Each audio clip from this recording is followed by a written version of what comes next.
కాకపోతే స్నేహంగా ఉంటారు. అంటే ప్రతిపక్షంలో అధికార పక్షం చెప్పినట్టు చేస్తూ కూడా ప్రతిపక్షంతో టచ్ లో ఉంటారు. ఎందుకంటే మనకెందుకు వచ్చింది, మేమంతా ఐఏఎస్లు ఐపీఎస్లు వాడు మా పని ఏదో మేము చేసుకుంటాం, మాకేం ప్రభుత్వంతో పెద్ద ఇష్యూ కాదు, ఎవడు అధికారంలో ఉంటే వాడు అన్నట్టు.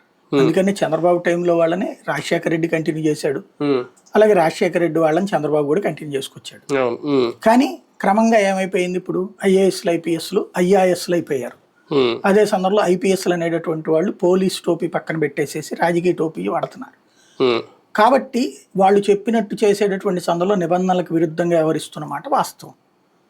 మనం ప్రపంచంలో ఇద్దరు జెన్యున్గా ఉండాలని కోరుకోవాలి. ఒకళ్ళు పోలీసు, ఇంకొకళ్ళు న్యాయ వ్యవస్థ. ఈ ఇద్దరు జెన్యునిటీ పోయిందంటే న్యాయం చచ్చిపోతుంది, ధర్మం సర్వనాశనం అయిపోతుంది. ఈ రెండు జరుగుతున్నాయి ఆంధ్రాలో. ఈ రెండు ఇప్పుడు కాదు, రాష్ట్ర విభజనకు ముందు నుంచి బిగినైంది. రాష్ట్ర విభజన ఉద్యమాలప్పటి నుంచి బిగినైంది. అప్పుడే తప్పుడు కేసులు, తప్పుడు లెక్కలు, తప్పుడు మాటలు బిగినాయి. ఆ టైంలో ప్రాంతీయ భాష పక్షపాతాలు అప్పుడే ప్రారంభమయ్యాయి. ఆ పక్షపాతాల పరాకాష్ట రాష్ట్రం విడిపోయిన తర్వాత రెండు రాష్ట్రాల్లో కూడా తాబేదారులుగా అధికారులు వ్యవహరించారు. ఎందుకంటే చిన్న రాష్ట్రాలే, చిన్న రాష్ట్రాల ముఖ్యమంత్రితో యాక్సెస్ ఎక్కువైపోతుంది.